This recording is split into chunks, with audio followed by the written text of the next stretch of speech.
Hi friends, ഞാൻ ഇന്ന് വയ്ക്കാൻ പോകുന്നത് ഇന്നത്തെ എൻ്റെ പാചകം നെയ്ച്ചോറ് ഗീ റൈസ് വയ്ക്കാനാണ് ഇന്നത്തെ എൻ്റെ പ്രോഗ്രാം.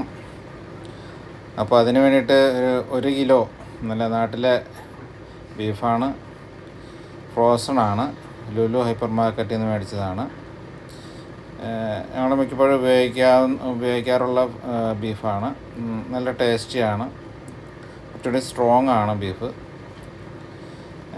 അപ്പോൾ ഇതിനി കറി വയ്ക്കാനൊക്കെ ആയിട്ട് അത് പീസാക്കേണ്ട ഒരു സമയമുണ്ട്. അപ്പോൾ അതുകൊണ്ട് ഞാൻ ബീഫ് പീസാക്കിയതിന് ശേഷം അടുത്ത വീഡിയോയിലേക്ക് കിടക്കാം. അപ്പോൾ ഇത് കൈമ അരിയാണ്, നെയ്ച്ചോറ് വയ്ക്കാനുള്ള കൈമ അരിയാണ്. 6 ഗ്ലാസ് ഞാൻ എടുത്തിട്ടുണ്ട്. അപ്പോൾ ഒരു ഗ്ലാസ്സിന് 1.5 ഗ്ലാസ് വെള്ളം എന്നുള്ള രീതിയിലാണ് നമ്മൾ നെയ്ച്ചോറ് പാകപ്പെടുത്തിയെടുക്കുന്നത്. നെയ്ച്ചോറിന് നമ്മൾ എടുക്കുന്ന വെള്ളം നമ്മൾ പറ്റിച്ചാണ് എടുക്കാറ്, ഊറ്റിക്കളയാറില്ല. ഇതിപ്പോൾ ഒരു 10 മിനിറ്റ് നേരത്തേക്ക് ഞാൻ അരി കഴുകി കുതിർത്താനിട്ടേക്കുവാണ്. അപ്പോൾ ഇത് കഴിഞ്ഞിട്ട് ഒരു സ്ട്രെയിനറിലേക്ക് ഈ അരി ഊറ്റിയെടുത്ത് ഡ്രൈ ആകാനായിട്ട് നമുക്കൊരു 10 മിനിറ്റ് വയ്ക്കേണ്ട ആവശ്യമുണ്ട്. അപ്പോൾ അരി 10 മിനിറ്റ് വെള്ളത്തിലിട്ടതിന് ശേഷം ഞാനത് വെള്ളം വാലാനായിട്ട് ചെറിയ സ്ട്രെയിനറിലേക്ക് മാറ്റിയിട്ടുണ്ട്. അപ്പോൾ അതൊരു 10 മിനിറ്റ് ഇരുന്ന് കഴിയുമ്പോഴത്തേക്കും അരിയിലെ വെള്ളം മൊത്തം ഊർന്ന് അടിയിലിരിക്കുന്ന പാത്രത്തിലേക്ക് വീഴുന്നു. അതോടുകൂടി അരി ഡ്രൈ ആവുന്നു. അപ്പോൾ ബീഫ് നന്നായിട്ട് കഴുകി വെച്ചിട്ടുണ്ട്. ഒരു 6-7 പ്രാവശ്യം നന്നായിട്ട് കഴുകിയിട്ടാണ് വെച്ചിരിക്കുന്നത്. അപ്പോൾ നമുക്ക് അതിനകത്തേക്ക് കുറച്ച് ചേരുവകൾ ചേർത്തിട്ട് നമുക്കതൊന്ന് മിക്സ് ചെയ്ത് വെക്കേണ്ട ഒരു ആവശ്യമുണ്ട്. ഇറച്ചിയിൽ അപ്പോൾ നന്നായിട്ട് മസാല പിടിക്കും. അപ്പോൾ അതിനായിട്ട് ആദ്യമേ ഒരു 1/2 സ്പൂണ് മഞ്ഞൾപ്പൊടി ചേർത്തു.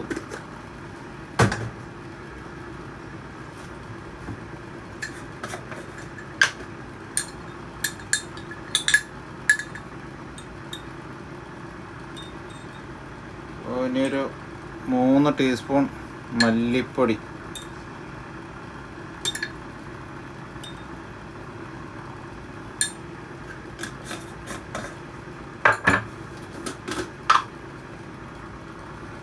മുളക് പൊടി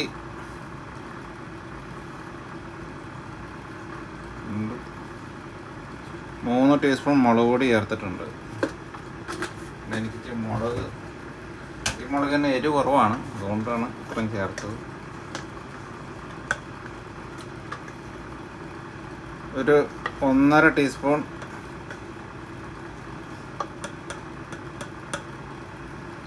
ടീസ്പൂൺ ഗരം മസാല,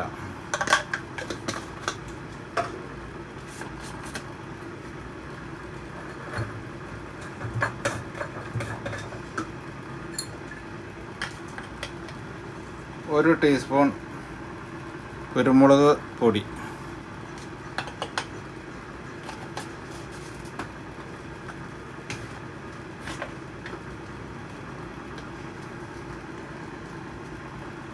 ഒരു ടീസ്പൂൺ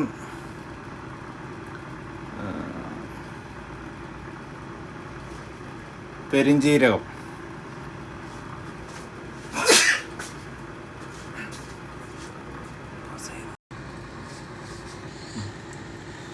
ഇനി ആവശ്യത്തിന് ഉപ്പ്. ഞാനൊരു 1.5 ടീസ്പൂൺ ഉപ്പ് ചേർക്കുന്നുണ്ട്.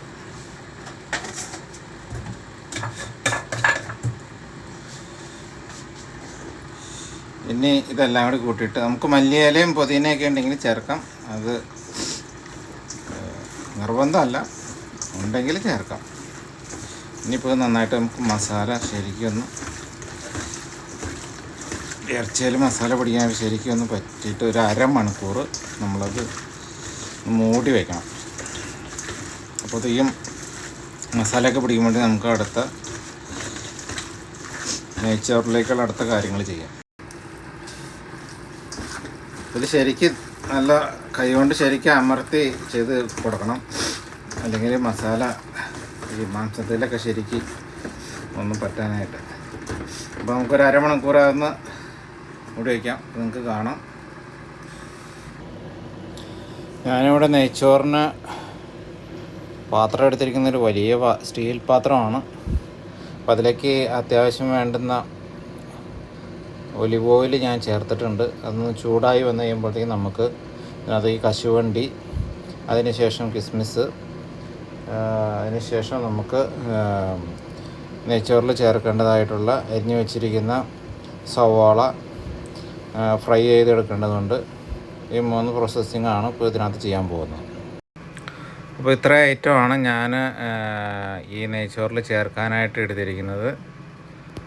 ഇതിനകത്ത് നമ്മൾ ഈ ഏലക്കായ ഒന്ന് പൊട്ടിച്ചിടുന്നത് നല്ലതായിരിക്കും, അതിൻ്റെ എസൻസ് ഇതിനകത്തേക്ക് കറക്റ്റ് ചേരേണ്ടതിനായിട്ട്. അപ്പോൾ ഇത്രയും മസാലകൾ നമുക്ക് വാട്ടിയെടുക്കേണ്ട ആവശ്യമുണ്ട്. ഇപ്പോൾ നമുക്ക് വറുത്തെടുക്കാനുള്ള സവാളയാണത്. ഇതൊരു 3 സവാള ചെറുതായിട്ട് അരിഞ്ഞ് വെച്ചിട്ടുണ്ട്. എണ്ണ ചൂടായി വന്നിട്ടുണ്ട്. നമുക്ക് കശുവണ്ടി പരിപ്പ് ചേർത്ത് കൊടുക്കാം. ഞാൻ കശുവണ്ടി പരിപ്പൊന്നും അധികം ചേർക്കുന്നില്ല.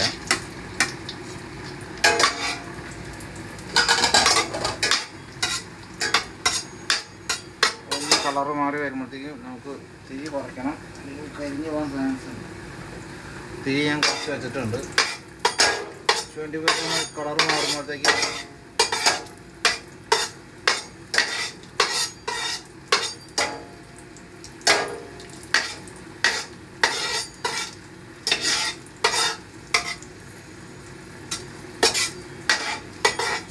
കളറ് മാറിയിട്ടുണ്ട്. നമുക്കത് മാറ്റിയെടുക്കാം.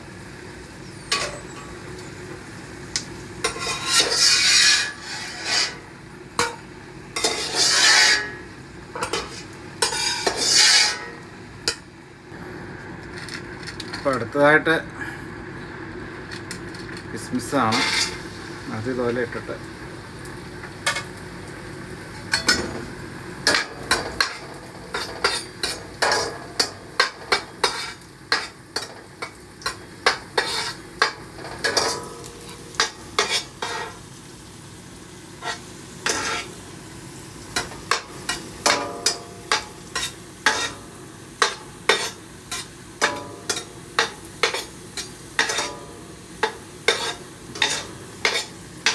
അപ്പോൾ അതായിട്ടുണ്ട്. ഇനി അത് കോരിയെടുക്കാം.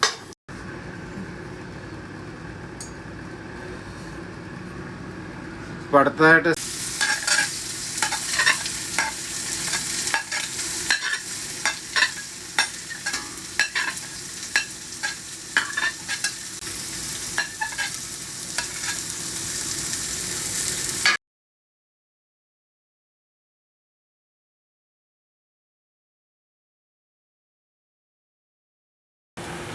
അപ്പോൾ നമുക്ക് വറക്കാനായിട്ട് ഇട്ടേരുന്ന ഉള്ളി പരുവായിട്ടുണ്ട്.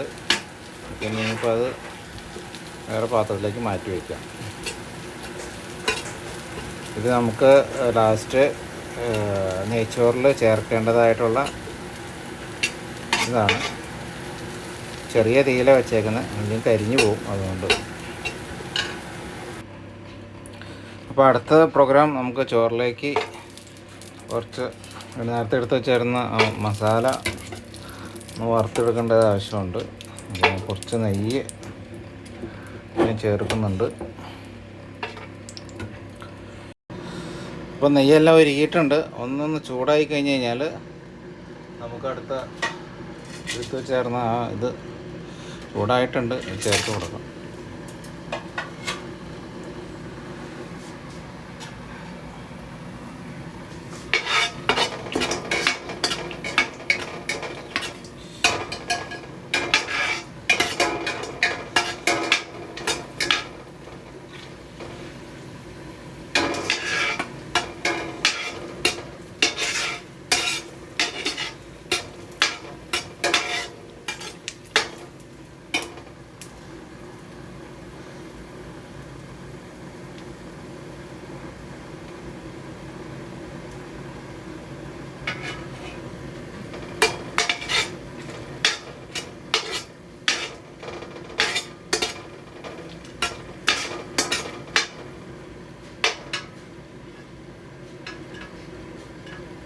അപ്പോൾ അത് ആയിക്കോട്ടെ. നമുക്ക് കുറച്ച് സവാള കൊണ്ട് ഇതിനകത്ത് ചെയ്യാം.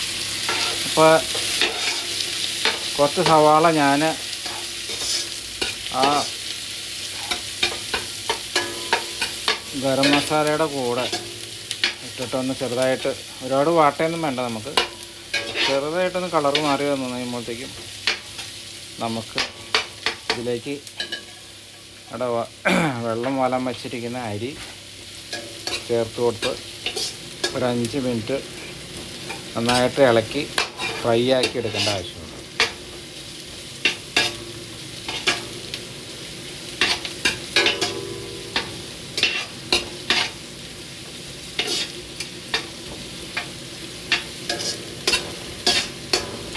അപ്പോൾ സവാളയുടെ പച്ചക്കുത്തൊക്കെ പോയിട്ടുണ്ട്. ഇപ്പോൾ അരി ചേർത്ത് കൊടുക്കാം. അപ്പോൾ അരി ഞാൻ ചേർത്ത് കൊടുക്കുന്നുണ്ട്. ഞാനിവിടെ 6 ഗ്ലാസ് അരിയാണ് എടുത്തേർന്നത്.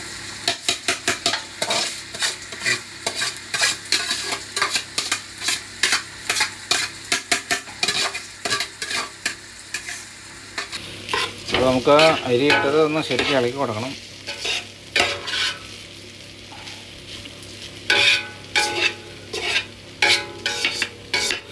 ഒരു 5 മിനിറ്റ് നമുക്ക് നന്നായിട്ടൊന്ന് ഫ്രൈ ആക്കി എടുക്കാം. അരി അധികം ബലം പിടിച്ച് ഇളക്കി കഴിഞ്ഞാൽ അരി ഉടഞ്ഞു പോകാൻ സാധ്യതയുണ്ട്. അതുകൊണ്ട്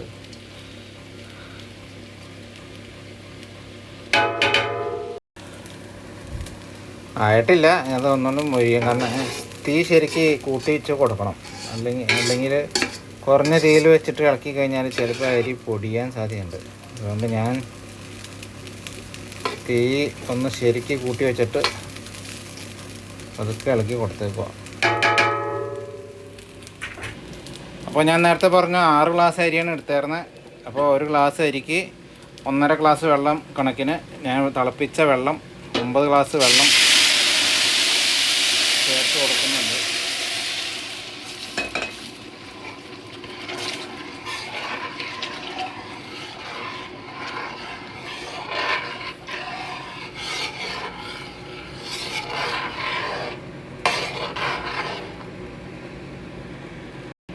ഉപ്പ് നമ്മൾ ചേർത്തിട്ടില്ല. അപ്പോൾ ഉപ്പ് ചേർത്ത് കൊടുക്കണം.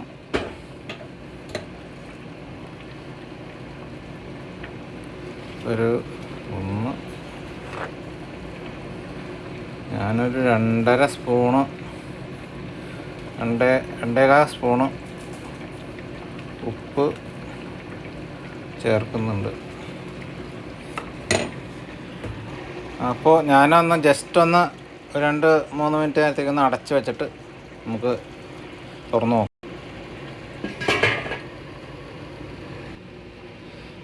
അപ്പോൾ ചോറിലെ വെള്ളമെല്ലാം പറ്റിയിട്ടുണ്ട്, നമുക്ക് കാണാം. ഉണ്ടോ?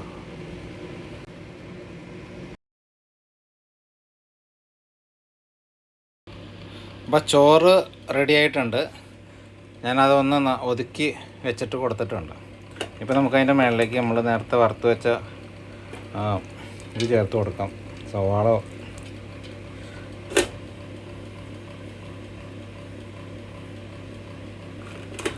കശുവണ്ടി, എന്നിട്ട് നമുക്കൊരു 5 മിനിറ്റ് നേരം ഒന്ന് ചെറിയ തീയിൽ നന്നായിട്ട് അടച്ചു വയ്ക്കണം. അപ്പോൾ ഇതിൻ്റെയൊക്കെ സത്തെല്ലാം കൂടി ആ ചോറിലേക്ക് ഇറങ്ങും.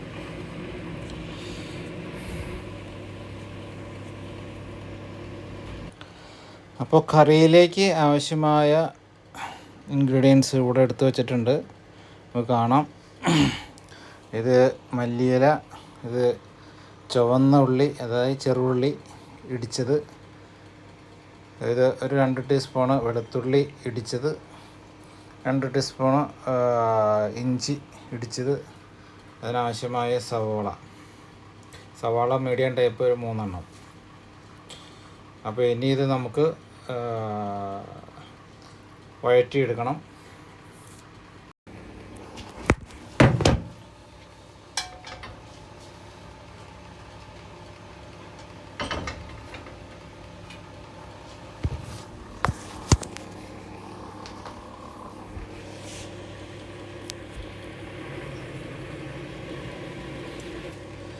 അപ്പോൾ ചോറ് ഞാൻ നേരത്തെ ഒരു 5 മിനിറ്റ് നേരത്തേക്ക് ചെറിയ തീയിൽ മൂടി വെച്ചായിരുന്നു. അപ്പോൾ ചോറ് നിങ്ങൾക്ക് കാണാം, നന്നായിട്ടുണ്ട്. ഞാൻ ടേസ്റ്റ് ചെയ്ത് നോക്കിയായിരുന്നു. അപ്പോൾ നിങ്ങളിത് കണ്ടാൽ മാത്രം പോരാ, നിങ്ങളും വീട്ടിൽ ഇതൊക്കെ ഉണ്ടാക്കി നോക്കണം. ഇഷ്ടപ്പെട്ടെങ്കിൽ ഷെയർ ചെയ്ത് കൊടുക്കണം മറ്റുള്ളവർക്ക്. ഇപ്പോൾ ഞാനിവിടെ ഒരു 5 സ്പൂണ് ഓയിൽ ഒഴിച്ചിട്ടുണ്ട്. നന്നായിട്ട് തിളച്ച് വന്നു കഴിയുമ്പോൾ നമുക്ക് ഇവിടെ അരിഞ്ഞു വെച്ചിരിക്കുന്ന ജിഞ്ചറും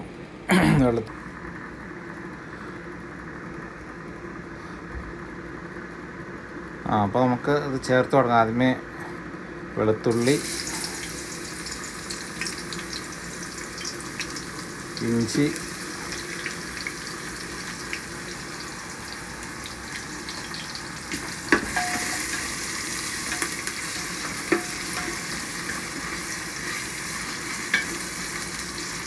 ഇതിൻ്റെ പച്ചക്കുത്തൊന്ന് മാറുമ്പോഴത്തേക്ക് നമുക്ക് അടുത്തത് ചേർത്ത് കൊടുക്കാം. അപ്പോൾ ചതച്ച് വെച്ച ചെറുള്ളി ചേർത്ത് കൊടുക്കാം.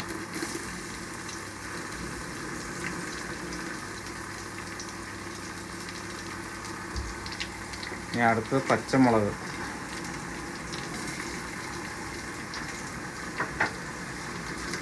അപ്പോൾ നന്നായിട്ടൊന്ന് ഇളക്കി കൊടുക്കാം. ഇത് ഒരുപാട് വാടയൊന്നും വേണ്ട, കാരണം നമ്മൾ ഇറച്ചി ഇച്ചിരി വേവുണ്ടാവും. അപ്പോൾ കളറൊക്കെ മാറി വന്നു കഴിയുമ്പോഴത്തേ നമുക്ക് ഇറച്ചി, ഇനി നമുക്ക് സവാള ചേർക്കണം. ഇവിടെ ഇപ്പോൾ നോമ്പ് കാലമാണ്, റമദാനാണ്. അപ്പോൾ ഒരുപാട് സമയം എനിക്ക് കിട്ടുന്നുണ്ട്. അതിൻ്റെ പേരിൽ ഞാനിങ്ങനെ ഓരോന്ന് ഉണ്ടാക്കി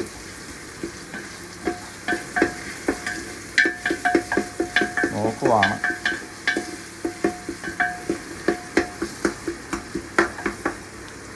ഇപ്പോൾ അടുത്ത് സവാള ചേർത്ത് കൊടുക്കാം.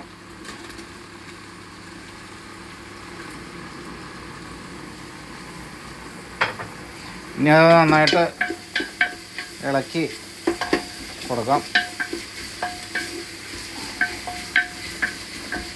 ഇറച്ചിയിൽ നമ്മൾ നേരത്തെ മസാല എല്ലാം പുരട്ടി വെച്ചേക്കുന്നത്, അതുകൊണ്ട് ഇതിനകത്ത് വേറെ മസാലകളൊന്നും നമ്മൾ ചേർക്കേണ്ട ആവശ്യമില്ല.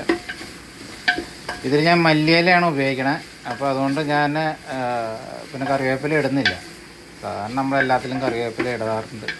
അപ്പോൾ മല്ലിയില അത്യാവശ്യം പെട്ടെന്ന് കിട്ടിയായിരുന്നു.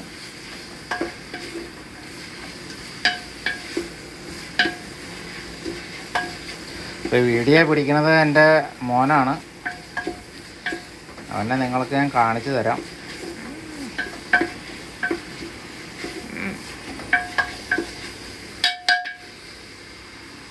ഉപ്പ് ഞാൻ ചേർക്കുന്നത് ഇപ്പോൾ ഒരു 1.5 ടീസ്പൂൺ ഉപ്പാണ് ഞാൻ ചേർക്കാൻ ഉദ്ദേശിക്കുന്നത്. പിന്നെ വേണമെങ്കിൽ നമുക്ക് നോക്കിയിട്ട് ചേർത്ത് കൊടുക്കാം.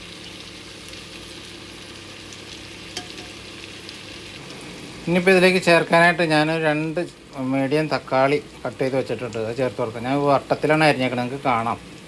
അങ്ങനെ അരിയാൻ കാര്യമെന്ന് വെച്ച് കഴിഞ്ഞാൽ ഈ തക്കാളി വെന്ത് വരുമ്പോഴത്തേക്കും ഇതിൽ നിന്ന് ഈ തൊലി മാറിക്കിടക്കും. അപ്പോൾ നമുക്കത് കറിയിൽ നിന്ന് കഴിക്കുന്ന സമയത്ത് എടുത്ത് കളയാനായിട്ട് ഈസി ആയിരിക്കും.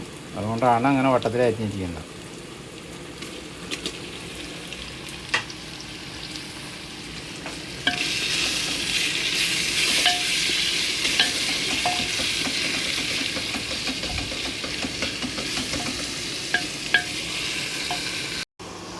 പിന്നെ വേറൊരു കാര്യമുള്ളത്, നമ്മൾ ഇപ്പോൾ മസാല വാട്ടിയപ്പോൾ അതിനകത്ത് ഉപ്പിട്ടായിരുന്നു.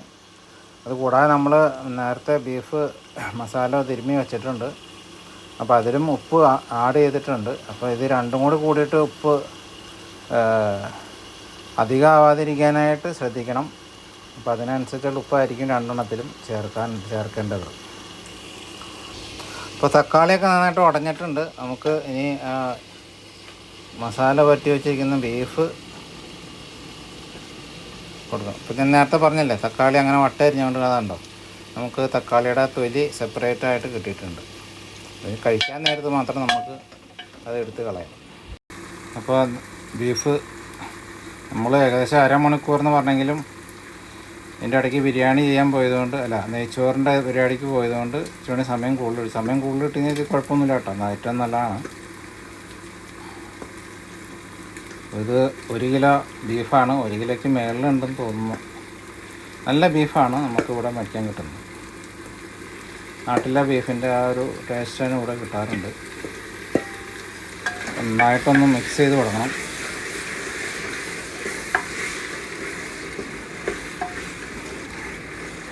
ഇനിയിപ്പോൾ നമുക്ക് ഇതിനകത്ത് വേറെ മസാലയൊന്നുമില്ല, ആവശ്യത്തിനുള്ള ഒരു തള വെള്ളം ഒഴിക്കാതെ ഇങ്ങനെ തിളച്ചിട്ട് നമുക്ക് പിന്നെ തിളപ്പിച്ച വെള്ളം നമുക്ക് ആവശ്യം എന്തോരം ഗ്രേവി വേണമെന്ന് വെച്ചാൽ അതനുസരിച്ച് നമുക്ക് സാധാരണ ഇറച്ചി നന്നായിട്ട് ചൂടായി കഴിഞ്ഞാൽ ഇറച്ചിയിൽ നിന്ന് വെള്ളം തന്നെ ഇറങ്ങും. അപ്പോൾ അതിനനുസരിച്ചുള്ള വെള്ളം പിന്നെ നമ്മൾ ആഡ് ചെയ്ത് കൊടുത്താൽ മതി. അപ്പോൾ അത് ഞാൻ സെറ്റാക്കിയിട്ടുണ്ട്. ഇനിയിപ്പോൾ ഒന്ന് തിളച്ച് വന്നു കഴിയുമ്പോഴത്തേക്ക് നമുക്ക് ചാറിന് എന്തോരം ചാറാണ് വേണ്ടത്, ഗ്രേവി എന്തോരമാണ് വേണ്ടത് അതനുസരിച്ച് നമുക്ക് തിളച്ച വെള്ളം ചേർത്ത് കൊടുക്കും. ഞാൻ ആവശ്യത്തിനുള്ള വെള്ളം ചേർത്ത് കൊടുത്തിട്ടുണ്ട്. ഇനി അത് തിളച്ച് വന്നു കഴിയുമ്പോഴത്തേക്കും ഇറച്ചിയിലെ വെള്ളമൊക്കെ ഇറങ്ങുമ്പോഴത്തേക്കും നമ്മുടെ ചാറും കാര്യങ്ങളെല്ലാം കറക്റ്റായിട്ട് വരും. അപ്പോൾ ഞാൻ അതിൻ്റെ കൂടെ മല്ലിയില ചേർക്കുകയാണ്. മല്ലിയില ചേർത്തതിന് ശേഷം ഒന്ന് ഇളക്കിയിട്ട് ഞാൻ അടച്ചു വെച്ച് ഒരു 7 വിസിൽ അടിച്ച് കഴിയുമ്പോഴത്തേക്കും കറി ഓക്കെ ആവും. അപ്പോൾ ഇന്നത്തെ കുക്കിംഗ് പരിപാടികൾ അങ്ങനെ നല്ല രീതിയിൽ തീരാൻ പോവുകയാണ്. ഫൈനലായിട്ടുള്ള സെക്ഷൻ ഞാൻ ഇടുന്നതായിരിക്കും. അപ്പോൾ നെയ്ച്ചോറ് റെഡി, കഴിക്കാൻ നോക്കട്ടെ. Thank you so much for watching my video. See you again. Share ചെയ്യാൻ മറക്കരുത്, സബ്സ്ക്രൈബ് ചെയ്യാൻ മറക്കരുത്. പുതിയ ആൾക്കാരൊക്കെ ഉണ്ടെങ്കിൽ സബ്സ്ക്രൈബ് ചെയ്യണം. നിങ്ങളുടെ പ്രോത്സാഹനമാണ് ഞങ്ങളുടെ മുമ്പോട്ടുള്ള ലൈഫ്.